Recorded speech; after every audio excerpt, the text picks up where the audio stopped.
mais je viens de comprendre ce qui se passe. C'est-à-dire que l'école est maintenant le lieu qui est le malheur pour les faibles, pour les bons, pour les gentils, pour les doux, tous les gens qui sont sincèrement bons et gentils sont maintenant en danger à l'école, parce que c'est la racaille qui fait la loi, parce que ce sont les violents qui font la loi, et c'est le triomphe de la barbarie et de la loi du plus fort. Maintenant, l'école accepte ça. Et cette petite Marion a été simplement bonne élève, elle était douce, elle était gentille, elle était jolie, et elle ne voulait pas rentrer dans le rang, et elle a été harcelée à mort, d'une part par des petits salopards, bon ça c'est une chose, mais devant tout un encadrement qui n'a rien fait, qui était alerté et qui n'a absolument rien fait. Je suis en train de comprendre que l'école est devenue le lieu de tous les dangers. Alors, ce que je comprends, moi, de l'évolution de l'école par rapport à celle que j'ai connue, c'est que d'abord, on n'y apprend plus rien. Moi, j'ai eu la meilleure école du monde. J'ai appris tout ce qu'il y avait à savoir. Dès le cours préparatoire, je savais lire, écrire et compter. Et après, ça n'a été que l'amélioration de ce socle de base absolument essentiel que j'avais avant d'entrer au cours élémentaire, et que maintenant, la plupart des jeunes arrivent au bac même sans savoir. Bon, on voit bien que les jeunes ne savent pas écrire, ils arrivent à peine à lire, ils lisent avec difficulté. Il n'y a qu'à regarder la façon dont ils écrivent sur les postes.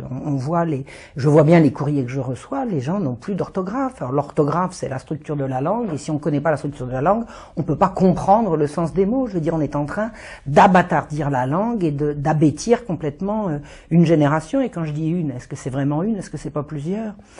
Bon, alors au niveau de l'écriture et de la lecture, je vois bien la catastrophe, mais récemment, je suis allée regarder les programmes d'histoire, c'est absolument monstrueux. J'ai vu un livre d'histoire à l'usage des secondes qui, dans la même édition, à la fin des années 90, était absolument remarquable, et au début des années 2000, la même édition a été expurgée, tenez-vous bien, du règne de Henri II, François II, Charles IX, Henri III, Henri IV, Louis XIII, Louis XIV, Louis XV, Louis XVI.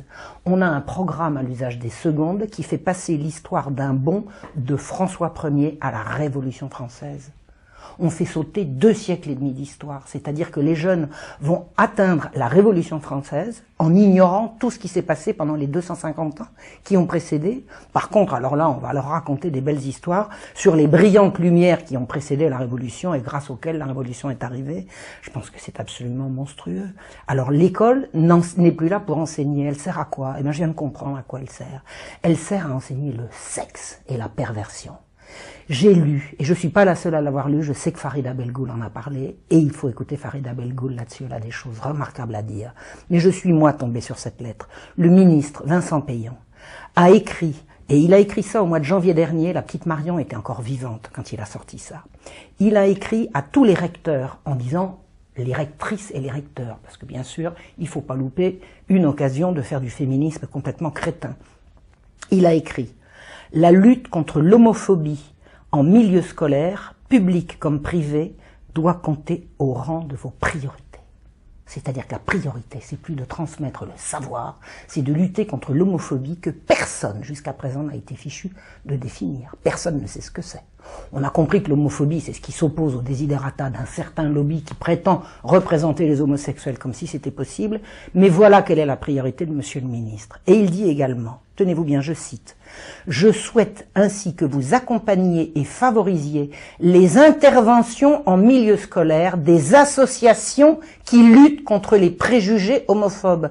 Je vous invite également à relayer avec la plus grande énergie, au début de l'année, la campagne de communication relative à la ligne Azur.